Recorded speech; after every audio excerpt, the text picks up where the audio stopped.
Mama se kungi betengo we kumoyi ingumada takana. Okyoso kinu kibanga se Manuele ngando mushisamye.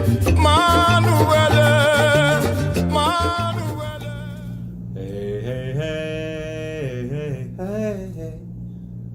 Hey, baby, I want you to know. Oh, oh, oh.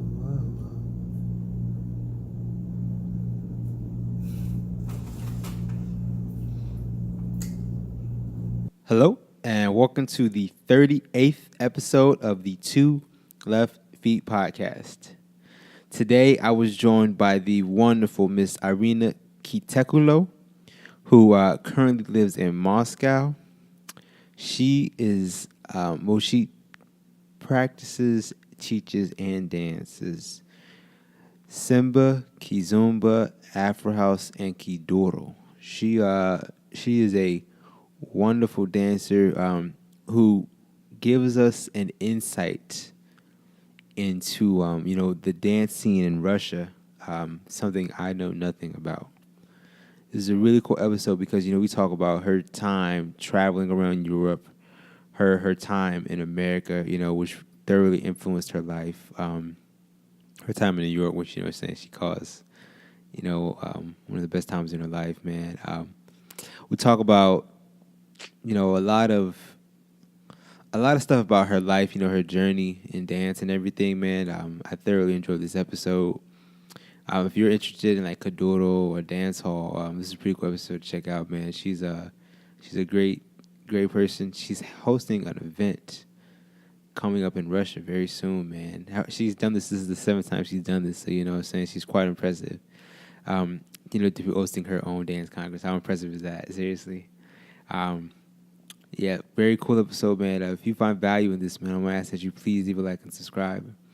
And if there is no value, then don't even worry about it. But I think you'll enjoy this episode 38, with the wonderful Miss Irina Kiteculo. Okay, awesome. So I am now on the line with Miss Irina Kiteculo.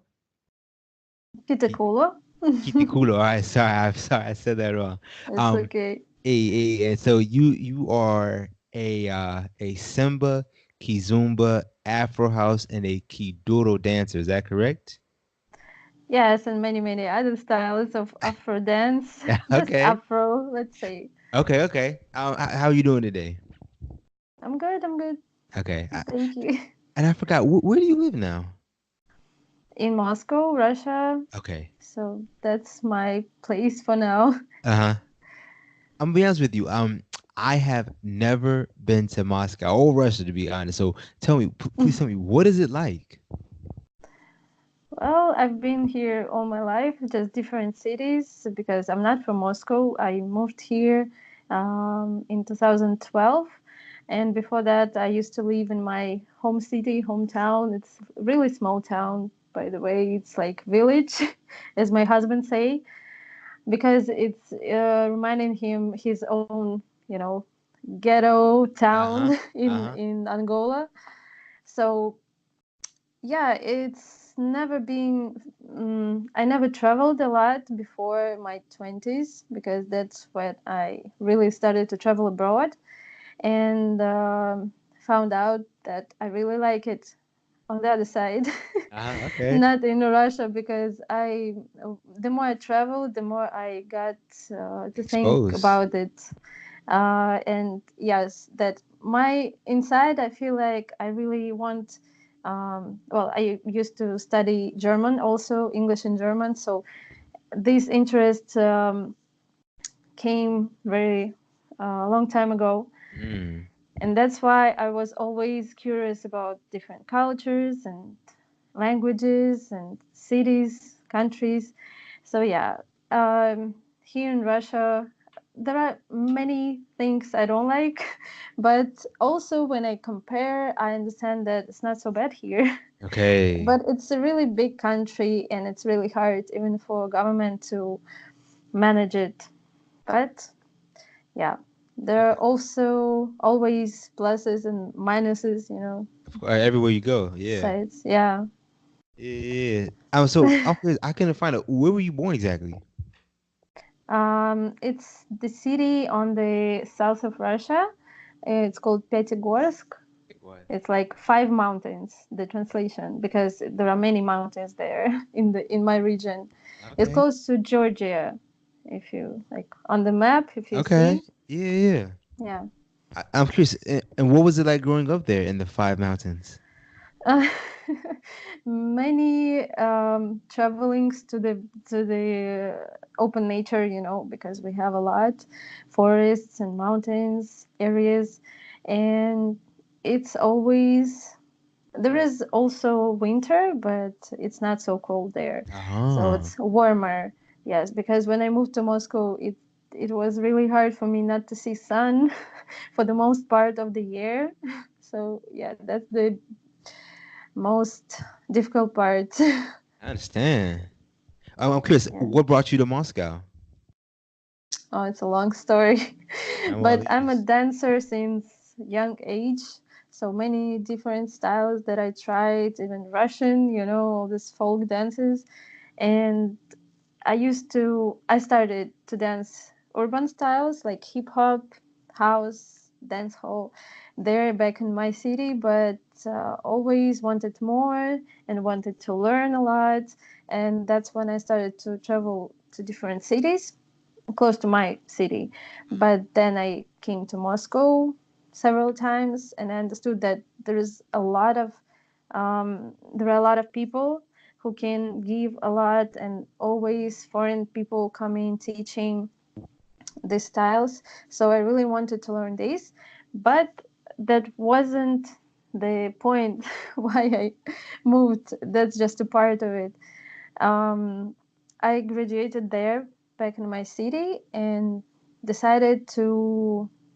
Well, there was also another story about my traveling to United States. I had a boyfriend. I wanted to move there, and I wanted to get visa, and it's in Moscow. So when I graduated, I already wanted to move there, like to get my fiance visa, blah blah blah, stuff Yeah, like this. yeah. And I didn't get it. So Oh.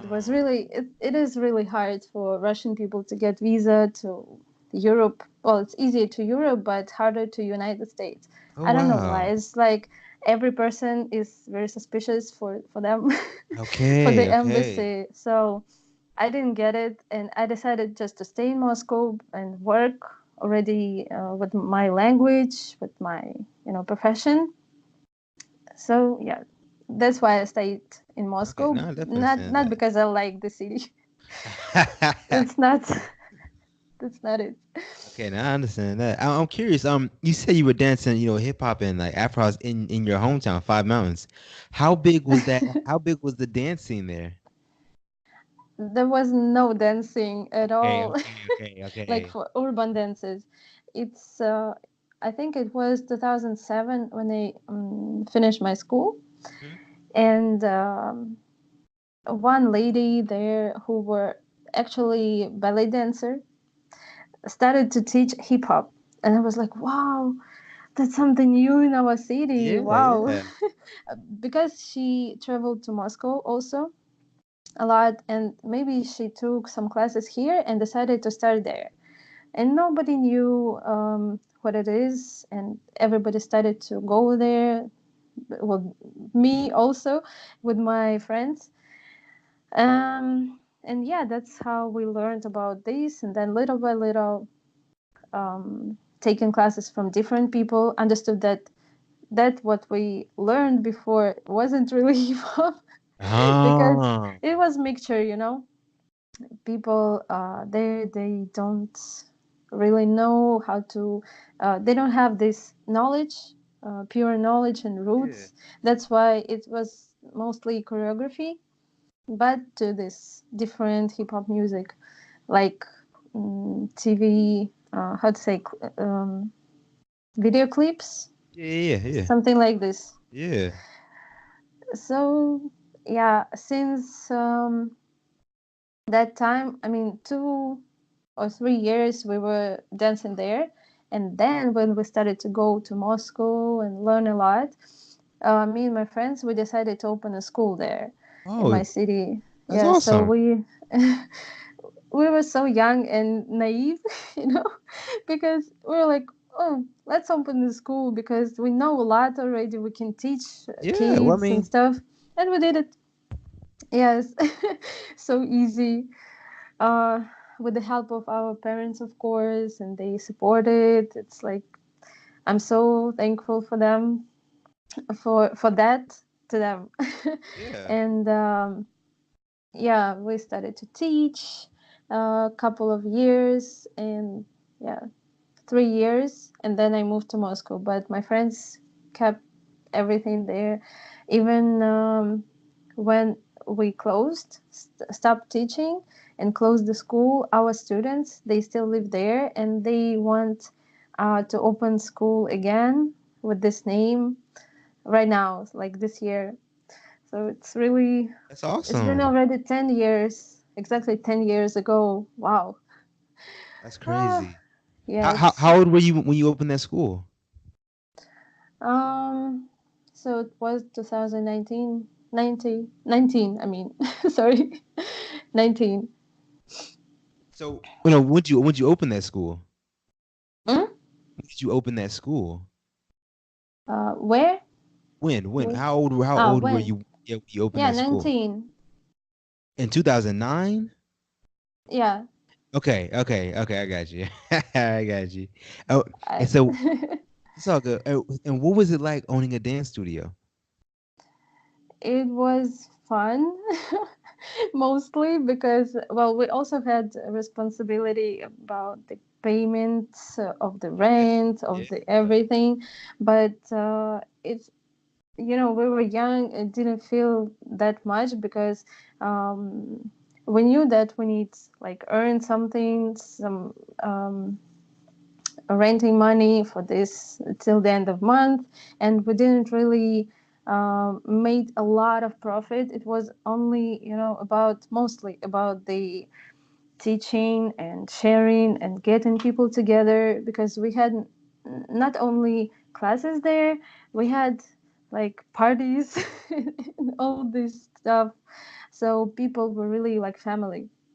That's awesome. So it was really good. Yes, such nice memories. Till now we meet with these girls, and we always remember something and this and laugh, and yeah. So I'm it was a curious. lot of fun. Yeah, I'm curious. What did owning a dance studio, what did you learn from that?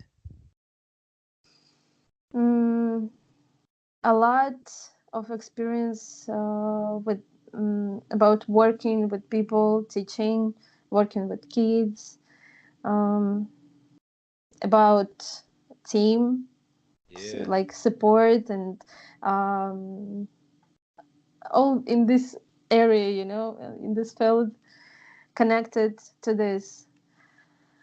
So yeah, and responsibility about the earning the money, Right. and It's a business.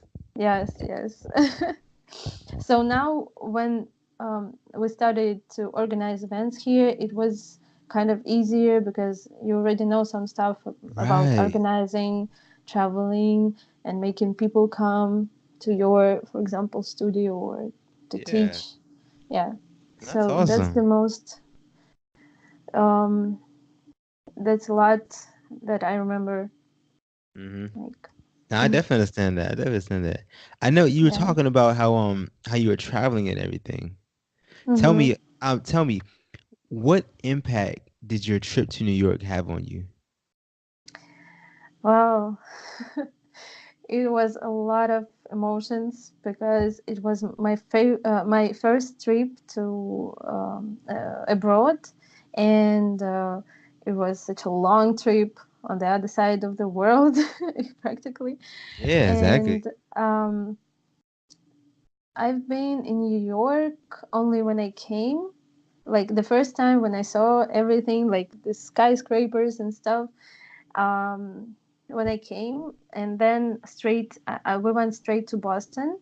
So I spent most of the time in Boston, and then I traveled, I think, by myself first time by bus from there to Chinatown. I remember because I was Chi- so lost there.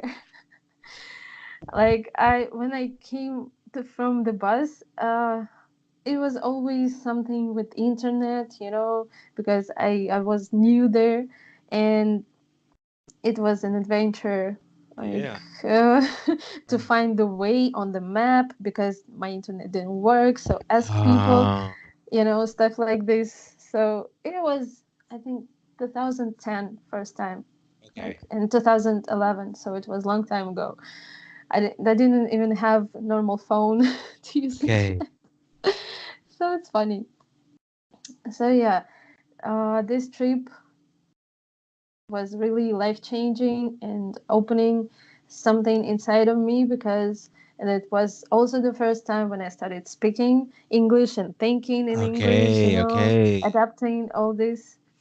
Mm, so yeah, now it feels like normal, but that time, wow, it was really challenging.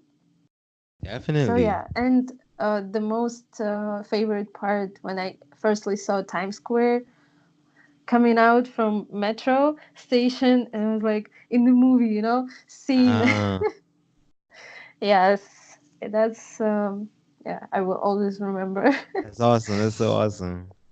I want to ask you. Yeah. I think I read that. Well, let me ask you this: why is Boston your favorite city? It's not like favorite city, it's just the first city I lived in, and Okay. the Okay. only, let's say, the only city, because I came back second time by myself without my friends, the same city, because I already knew places there. It's people already were ready to get me to the same job, the same workplace. And I already felt confident there. And my friends from United States, they were there. They helped me, and yeah. Well, I remember that we decided Boston because one of my friends loved England, and Massachusetts. I think it's New England. Yeah. Let's Exactly. Yeah. say, Yeah. Yeah. yeah, it's like this because of the people, I guess, and this intelligent people and like Harvard, Yeah. Okay. Okay. on this. And she offered, and I think my mom's friend said that she had some friends there that can help. They Uh-huh. from Armenia, but they moved there a long time ago, but they can help, they have connection. So like first maybe week or two, we they helped us to get apartment so we can, you know get used to this life, Yeah. Yeah. find a job and stuff like this. So that's why. And after the time we passed there, it became really home. Yeah. Yeah. That's why Yeah. I really like this city and people. So yeah, that's because of it. No, I definitely understand that. I definitely understand that. It's so crazy that you come from Moscow to America. That's such like a big difference, I imagine, right? Mm-hmm. Of Yes, course. yes, yeah. What was it like learning English for you? How difficult was that, or was it easy? Now I think it's not so hard to learn English because it's getting more international, and you can always hear it. Like, well, maybe nowadays, but before, also pretty good. Like a lot of people know English, and I used to study English from my school, but it wasn't so intense. Just basic things and regular things. And when I finished school, I decided to go to university connected to this, to learn interpretation. And I'm an interpreter now, with English and German. But German, I already forgot because I didn't practice it. And it was like second language, so it wasn't also so intense. The most work we did with English, like different fields that you need to learn, like medicine and blah blah blah. Okay. Everything that you need to know to translate and be, um, how to say, well, know the specific words Uh-huh. in different fields. Yeah. So yes. I That's get you. how I learned, like, for 5 years in university, very intense, and also practicing a lot with foreign people who also work in my university. hmm I'm curious. So you're going to New York and Boston, traveling and everything. How did you get introduced to Kuduro? Mm. It was um, really first time in Portugal, because when I already lost my hope to get visa to United States, I decided to travel to Europe more. Ah. So I got my visa for European countries, and that's when I could, just buy ticket and go to France, go to Spain, go to Portugal, and that's what we did. But firstly, we went to Paris a lot with my team. I always say we because it always like my team by my side, Yeah, yeah, of course. dancing partners. And yeah, well, first time I traveled for dance hall, I guess, to Paris, to France, because I used to dance hall more, and then Afro came into my life slowly through Uh-huh. music, and then I got interested and went deeper and deeper, and found out that there are many styles, not just AfroHouse, Yeah, Kuduro, yeah. Dombolo, Jazzy, Azonto. There are many. So yeah, in Paris there are a lot of dancers, many different, like they do a lot of styles. For example, they're from Congo, but they also can do Afro house. So many classes, many battles going on there. And then I went to Portugal once, and that's where we just learned particularly Afro house and Kuduro. But Kuduro is really crazy Ah, style. So we have a friend who's actually Portuguese exactly. Yeah, yeah. person, yeah, and he's white, and he dances like African guy. So Okay. he's like really crazy. He grew up in this atmosphere, in this you know um, arrangements, like in Angola, because Uh-huh. there are many people in Portugal from Angola who moved Exactly. there and live Exactly. there, Refugees. and they stayed there. And he was always, like, even in school when he was little, he used to see all this, learn all this. And then once he said, like, he was here in Moscow also teaching, because we invited him, and he was telling that he was practicing at home a lot being a kid, because he wanted, like, to do this perfectly. And now once he went into the circle, like in school, where people go inside and they dance, show their skills, and everybody else around him clapping and stuff. So he once went there, and after this everybody was respecting him Nice. Okay. because he was so good. That's awesome. So yeah, until now he's like living this life, like in this culture. He knows everything about it, and he's really pure Yeah. dancer of this styles. So that's who we met there, and that's how we learned the style. So since then, we just always connecting with people, always sharing, taking and giving back all this energy and knowledge. So that's how we learn. I definitely understand that. That's awesome. I'm curious. What was Portugal like? Is there a big dance scene in Portugal? Mm-hmm. Okay. In there are many people who dancing, like, for there are many Africans living their life, like they stay there for a long Mhm. time since maybe childhood, and they always dance. Like in Africa, everybody's dancing, no matter what, uh, how their skills are. Like Uh-huh. Okay. no matter the level, they Right, dance. They right, just right. enjoy. It's Yeah. in their blood. So these dancers. in Portugal, they always connect, also showing, teaching, and I know people who's doing also like battles there, dancing battles, Yeah. shows, and events, teaching. So yeah, it's pretty big. But the only thing they really dance mostly Kuduro and AfroHouse. So there are not many styles like in Paris, for example, where you can find all of it.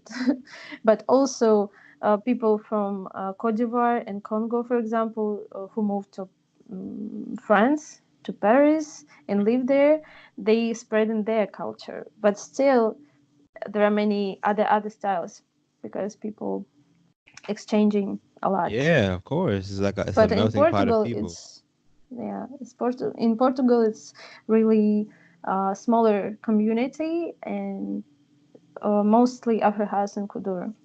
Mm. I'm curious. Are you currently teaching right now? Do you teach at all? Yeah, Uh, but trying to make my own schedule, my own classes, not like working with studios, but mostly by myself because my schedule is really crazy with the baby. right. I know it. I'm curious. Yeah. Can you tell me this? Why is learning the culture of a dance important? Why is that important? Without it, you can't really understand firstly and pass it to the Okay. people. Like you can teach it, but not every person wanted to be a teacher. I understand that, but you can't understand if you know just moves and you just put the music. For example, somebody put music of Afrobeats or something like this, but you dance, you know, moves of AfroHouse, and you will try to, you know, put those moves on this music, and it won't fit It's not gonna because it's not, fit. yeah, and that's why it's important to know the music, um, from which country is it, to Right. know the difference, and of course, I wish I could understand French, Portuguese, Creole, you know, all Right. these dialects, but it's really hard. It's without it, you can leave, you know, but if you don't understand the music, the genre, the history of something, you can't really teach. Yeah. Like I will give you one example. It just happened couple of days ago that my friend organizing event here in Moscow, and he invite people who will teach reggaeton, dancehall, Afro. He said Afrobeat and something else. So yeah, and he put Afrobeat, and I was like, okay, Afrobeat. You know that Afrobeat is different style of music, different style of it.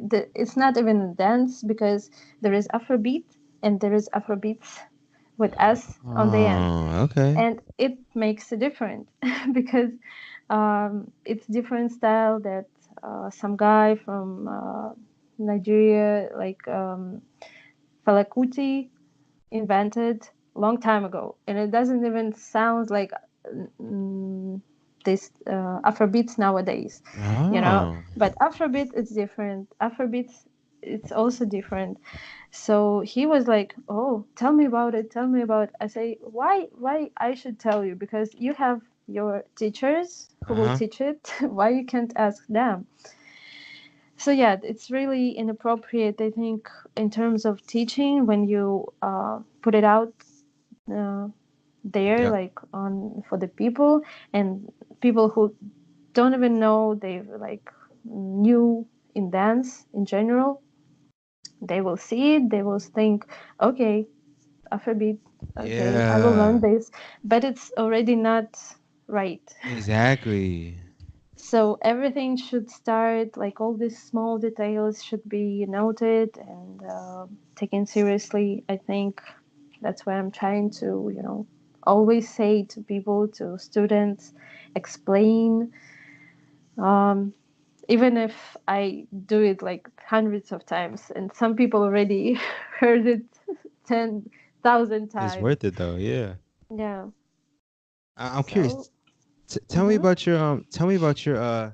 your traditional Afro class. Traditional Afro class. Yeah, that's what I held some days ago.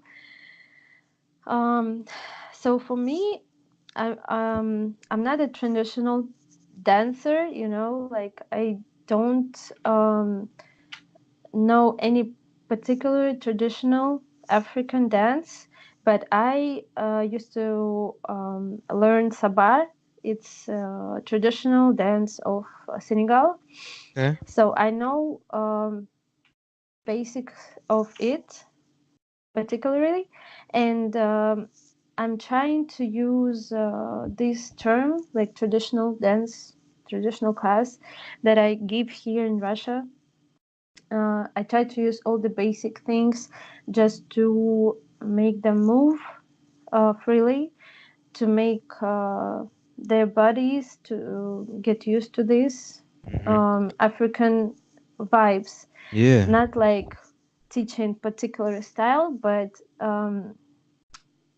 that's why I want, people maybe see this from abroad and think, oh, what traditional dance she can dance. Right. Right. It's not about it. And I that's why I'm so, when I put something out, I'm really sure about it, because I know what I mean by this. Yeah. Yeah. Because Yeah. in Russia, people are really hard to um, it's hard for them to move, in general. That's why without it you can't even go to particular style. For example, in Kizomba and let's say Kizomba only, um, here it's really hard for people to even hear music, be in the rhythm and stuff like this, and their Mm. bodies, it's not used to it. This plastic, I say, not plastic. It's in Russian. Sorry. Flexibility. Uh huh. Yeah, Uh huh. it's like it's not their body is not so flexible and free. So that's why I'm trying to gather people. Just I'm not even giving some choreography in these classes. Just practices, like trying to make them practice basic African moves from traditional styles, so they can feel how to move, feel Mm. their bodies. So yeah, that's complicated. I'm curious. Do you think why is it difficult for people from Moscow to learn to dance? Is it because they don't grow up dancing? Is Moscow, does it not have a big dance population, or like is it not popular? mm, it's um, I think all Russia, not Uh-huh. just Moscow, but Okay, okay. in general, like people, our people, it's well, we have our dances, I bet say I it's know you do. folk Yeah, folk dances, but African moves are not the same. different. It's like Yeah. it's totally different. So, um, you know, like in ballet, you always told uh, to be so straight and not to put out your booty, stuff like this, and be Yeah. always like inside and straight lines and stuff like this. So when you ask this person to do something on your bended knees and Right. put your ass out, sorry, and be more open with your shoulders and chest and arms and like jump, It's they different, can't huh? do that. So that's why they're not flexible enough to, they don't even know their bodies, how to work Yeah. with it and how everything moves. Um, so yeah, I'm that's curious. why. Yeah, I'm curious. How did you get introduced to Kizomba? Well, when I started all these African solo dances, I also see Well, I also like bachata and Hey, salsa, okay, okay, and okay. but it's from the other side.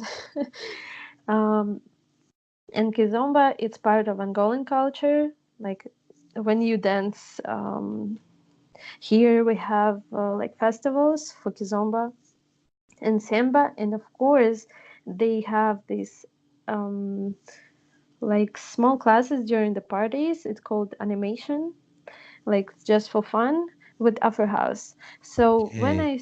I was in this, we were I think invited to perform with my team, and we saw how everything works, like people dancing all this kizomba simba styles, and also they learn AfroHouse in this fun way.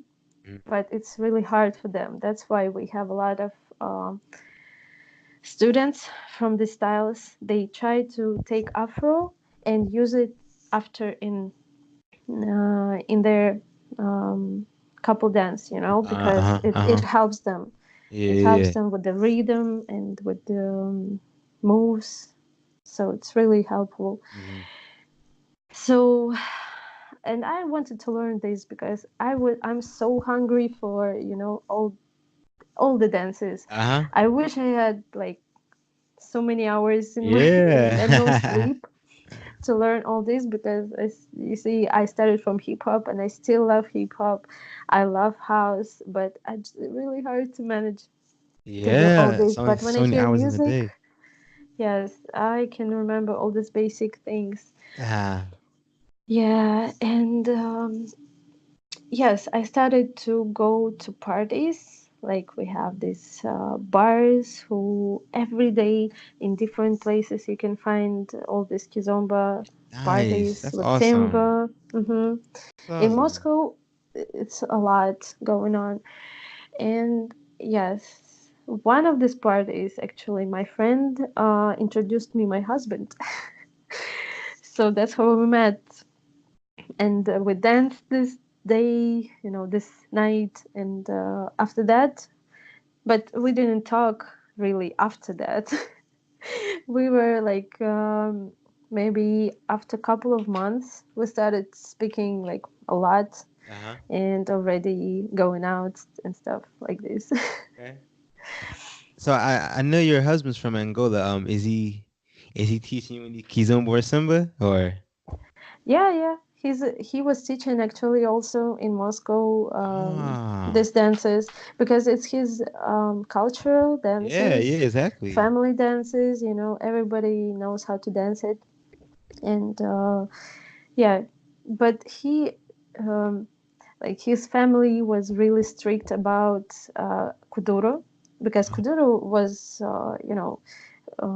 since 80s there in Angola. It started to grow, and it was from ghetto, so they didn't really want him to dance Right. Afro, like Afro house. It was later, but Kuduro was there more on the streets and stuff, so that's why he doesn't dance solo. All these Oh. things, he dance only like these nice dances, Okay, let's say, okay. cultural, more cultural that than Kuduro. Okay. So yeah, I definitely he can. knows. Yeah, I believe. Going back to like Kizomba and the culture and the history. Can you tell me about February 4th in Angolan history, 1961? What? Can you repeat? February About what? 4th, February 4th in 1961. Ah, that's I posted something on Yeah, my yeah, Instagram yeah. about it. Yeah, that's exactly. I asked my husband about it more so I can introduce this day, and I think it's yeah, when the war was finished in Angola, because it was long, long time till 2002. So it's finished not so long time ago. Yeah. And yeah, it was inside the country for 20 something years, I think. So yeah, it was really hard, harsh for the um, The people. for Angolan people, yes. So yeah, little by little, I learn about the country like this through my husband because Yeah. yeah, that's the main source. Yeah, and he's lived through it. He's definitely lived through it. That's it's incredible. Yeah. I'm curious. So are you right now? Are you full time like teaching dancing and everything, or? No, full-time mom Okay, okay, I and understand. and wife mostly. And then I try to squeeze in my classes maybe once or twice a week. Mhm. So it's not so much, but still, with organizing, it feels like it's every day. Like I'm trying to make up something and like to create something Yeah. and organize. So I also started my other job, let's say, but in other field, Uh-huh. but also connected with Afro. It's a fitness instructor with of this new program, Akuna Fitness. It's With called. Bruce Blanchard, right? Yes, yes, and he's from Congo Yeah, actually, and he's moved good. He's to. got the moves. Yes, he's a really good hip hop dancer, and he's Yes. infusing his Afro styles, like African vibes, to hip hop. So he's teaching really unique style, and yeah, and I'm trying to push this program mostly into this um, like regular normal people community that don't know how to dance, don't really want to dance, but want mostly to get fit. Oh, right, right. But That's a good they, mixture. yes, yes, because the African, like this, all again, this basic moves, it's really good for the body in general, for thighs and hips, and you know, Yeah. for women, it's really good. You just dance, dance, work out, dance again, work out, and your body really losing weight. Yeah. So yeah, that's the new thing I'm trying to do because dancing also, not for all life, not for a lifetime. I want to do this. Mhm. It's mostly for my joy, my that's what I love to do. Not exactly teaching like every day. So Oh, fitness is different field that I really want to grow in. You know, yeah. yeah. I'm curious. How did you meet Bruce Blanchard? We used to know each other for a long time because when I started traveling to Europe, dancing, like learning Afro, he he used to know me. Like we know each other from Instagram, from Ah. internet, Uh-huh. because when we started to upload a lot of videos of us dancing Afro, Mhm. mostly people from Europe got interested in us, not even in Russia, but mostly from Europe. Okay. And that's how he found out about me and us, like as Donga girls. So people were really shocked that white girls dancing Afro so good and moving so good, and why and how. We got a lot of um, good and bad, you know, impressions and comments and messages. Wow, it's Yeah. like it was a tough time, but we were, really not caring about this, just doing our thing, doing what we Yeah. love, and Uh-huh. people just keep watching us. So yeah, that's how we got to talking. And I think when I was close to Belgium, I don't remember, I was in Spain or somewhere. So we talked that maybe I can go there to talk about this program exactly. And that time I didn't even know about it, but last year I got interested in it and we started talking already about doing something about this in Russia. And I decided that I want to start Yeah. to be the first, and people are getting interested in this, and more instructors becoming, instructors in Russia Ah, of this program and spreading even in different cities. that's awesome. I'm trying to So yeah, yeah, I'm trying to get Bruce on the show. I really want him on the show as well. yeah, Dude, you yeah. should definitely talk to him. Yes, I've already messaged him and we're going back and forth. But yeah, I definitely Yeah, want to get good. him on the show. Yes, yes, yes. I'm curious. Do me a favor. Uh, can you tell me one piece of advice, one tip Mm-hmm. that can make someone a better dancer immediately? Hmm. um, Maybe to be more open-minded Okay. about everything, like, because when people, do, for example, hip hop, they are so focused on this particular style. But if they would be more open for different, for example, Afro, they can go learn, and it's immediately will be in their style, Right, right. because and it will be unique. Just what, like, it's gonna be your own style, bring you new ideas, and yeah, because you know what, I got some situation with, like, me and my husband, we were shooting in this program for this program a couple of days ago, on our Russian TV, Mhm. about a foreign person living in Russia. It was like mostly Ah, about his culture. He was talking about different things, and they suggested us to take capoeira class.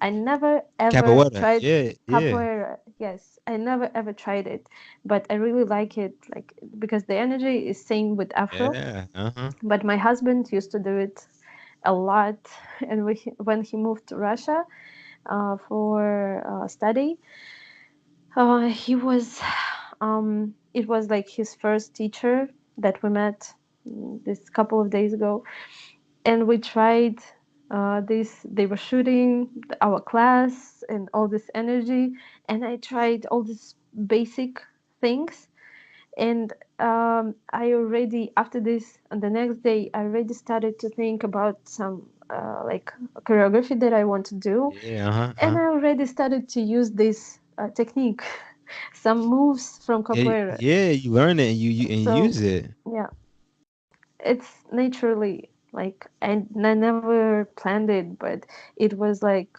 I started to move, and it just came out. Yeah, because you get So yeah, exposed that's to it. why. Yeah. No, that's so So true. that's the best advice, I think, for any dancer. Let me ask you this. Even for even for me myself, I sometimes struggle with like learning Afro house, like dance hall or Kuduro.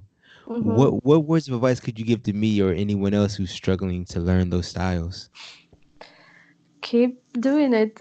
Yeah, just keep practicing. Because yeah, the practice makes perfect, and it's getting better and better and better, because that's what I see.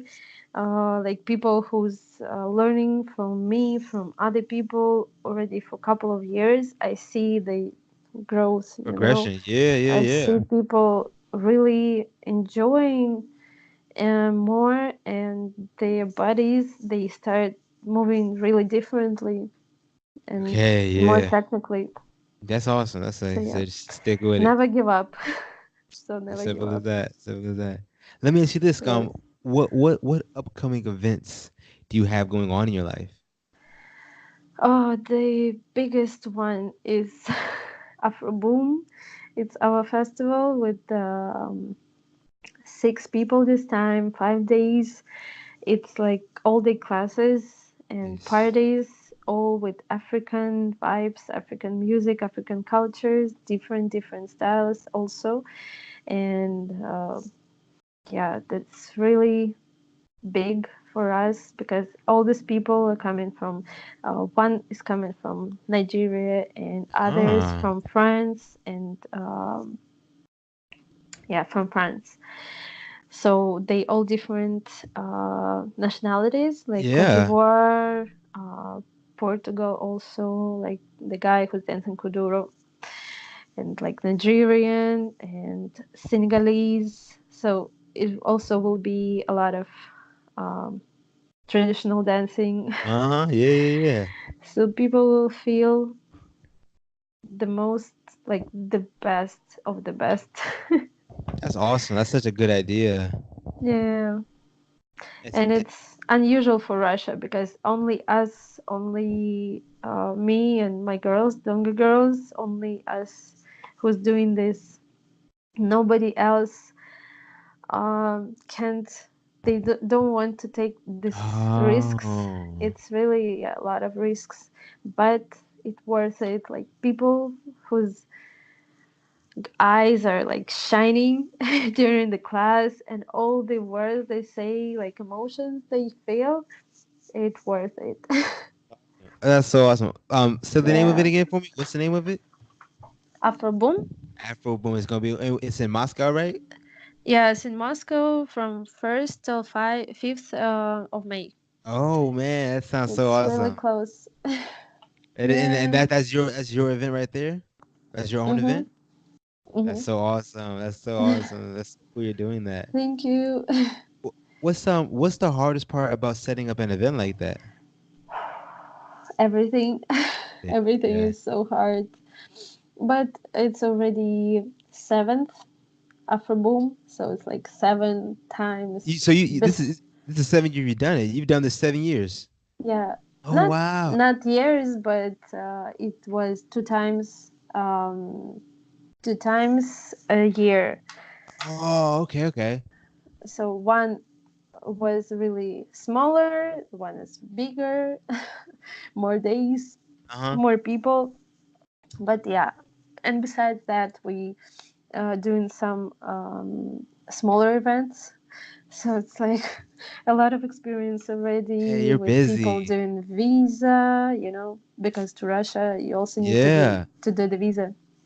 So it's like a lot of complications with you, all the bookings and visas and preparation, and then people Yeah. coming and taking care of them here, and then do all the job, and then taking them back. That's a So yes, lot. That's a yeah. lot. That is. So yeah. Do me a favor. I want to say first, I really appreciate you taking time out your day to talk to me. I really appreciate that. Thank you. Of course, yeah. I'm curious. Let me know. Let me and other people know. How can people get in contact with you? How can they reach you? Any social network, because it's also Donga girls, either Irina Kiteculo. So there you can always find me anywhere, even through Google. It will say my Instagram, my Facebook, even VK. It's Russian website. So everywhere I can see the messages. So yeah, That's that's awesome. That's the awesome. main.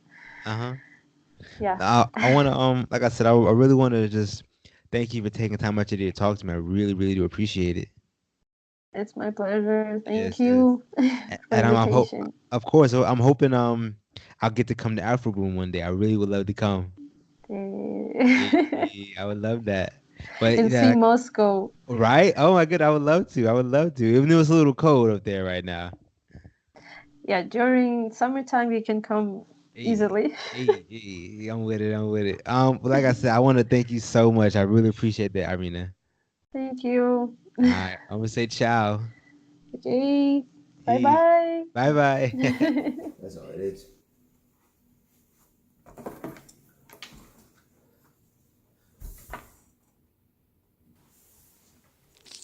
Hey everyone, if you made it this far to all to the end of the video, I want to thank you so much. Um, my overall goal with making these interviews and these episodes is to give a voice to dancers, to give them a platform to speak their story. So if this is of value to anyone, then that means the world to me. My overall goal is to give value to the dance community. So if you find no value in this, then I urge you to please let me know where I can improve on. I truly want to, just give value and content to the dance community. So please let me know how I can improve, where I'm messing up, because to be 100% honest with you, I'm learning along the way as I do this. I truly am. So to be able to interact with the dance community, it means the world to me because it gives me feedback and it lets me know what I'm doing right, where I can improve upon, what I'm doing wrong, which I feel like might maybe more important.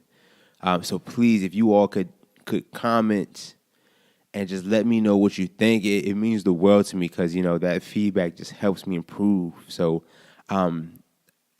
please comment as well. Please like and subscribe. That means a lot as well. But I want to say thank you so much for just watching this because it means the world to me. I want to take you on this journey of the Two Left Feet podcast. I'm very excited for it. So once again, thank you so much.